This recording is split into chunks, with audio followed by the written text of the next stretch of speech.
Hi and welcome. This is Simon, otherwise known as Holloman UFO Landing. And welcome to another story time with the kittens. From this point on, I'm not going to address the story to any specific kittens or litter, just so that if Jen wanted to, she could use the stories again in the future for any kittens or any litters. So, here we go. This is chapter 3 of Winne the Pooh, in which Pooh and Piglet go hunting and nearly catch a woozle.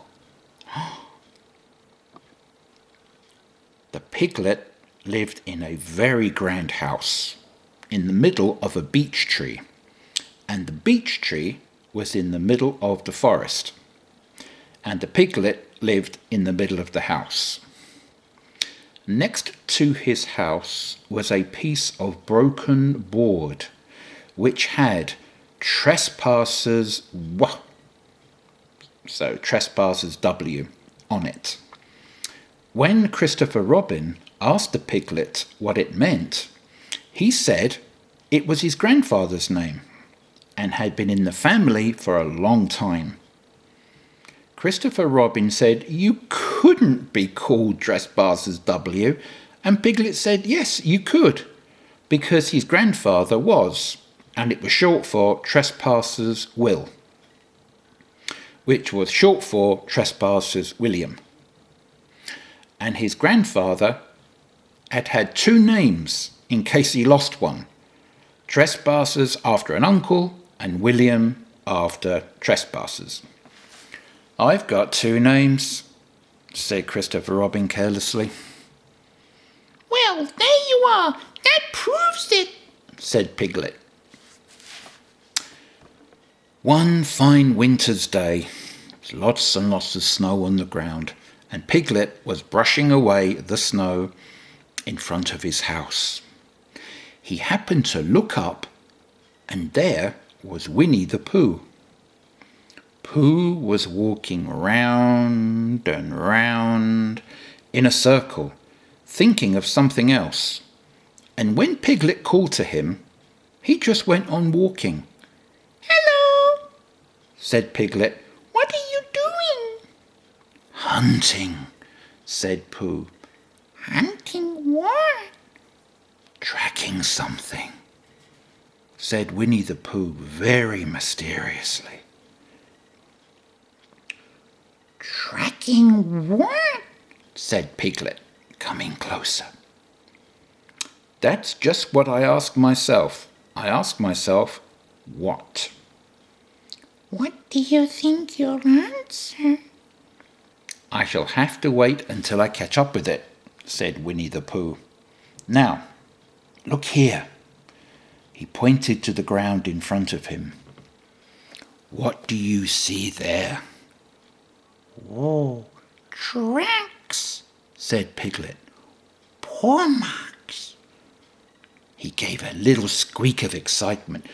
Oh, Pooh, do you think it's a woozle? It may be, said Pooh. Sometimes it is, and sometimes it isn't. You never can tell with paw marks. With these few words, he went on tracking, and Piglet, after watching him for a minute or two, ran after him. Winne the Pooh had come to a sudden stop and was bending over the tracks in a puzzled sort of way.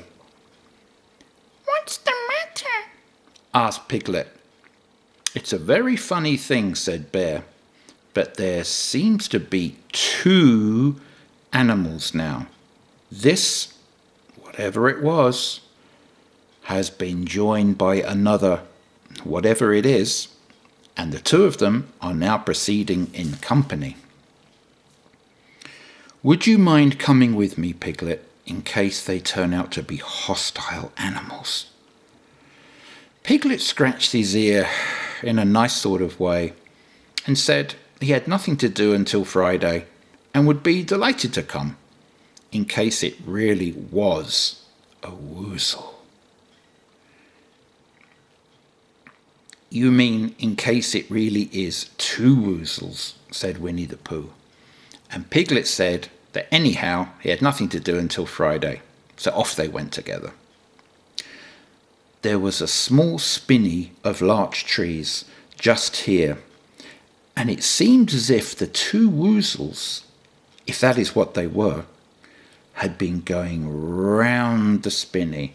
So round this spinney went Pooh and Piglet after them.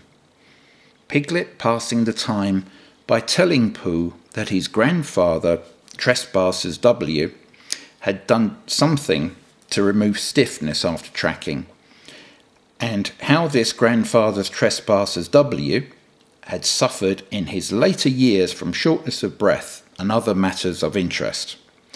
And Pooh wondering what a grandfather was like, and if perhaps this was two grandfathers that they were after now, and if so, whether he would be allowed to take one home and keep it, and what Christopher Robin would say. And still the tracks went on in front of them.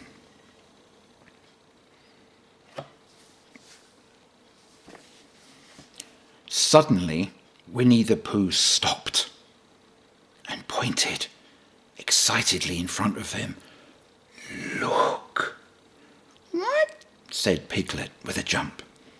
And then, to show that he hadn't been frightened, he jumped up and down once or twice in an exercising sort of way. "The tracks," said Pooh. "A third animal has joined the other two." Pooh! cried Piglet. Do you think it's another woozle? "No," said Pooh, "because it makes different marks. It is either two woozles and one, as it might be, whizzle, or two, as it might be, whizzles and one. And if so it is, woozle. Let us continue to follow them." So they went on, feeling just a little anxious now, in case the three animals in front of them were of hostile intent. And Piglet wished very much that his grandfather T.W.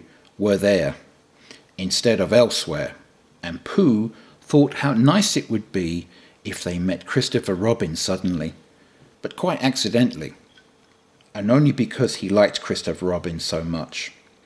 And then all of a sudden, Winnie the Pooh stopped again and licked the tip of his nose in a cooling manner, for he was feeling more hot and anxious than ever in his life before. There were 4 animals in front of them. "Do you see, Piglet? Look at their tracks. 3, as it were, woozles, and 1, as it was, a whizzle. Another woozle has joined them." And so it seemed to be. There were the tracks, crossing over each other here, getting muddled up with each other over there, but quite plainly, every now and then, the tracks of 4 sets of paws.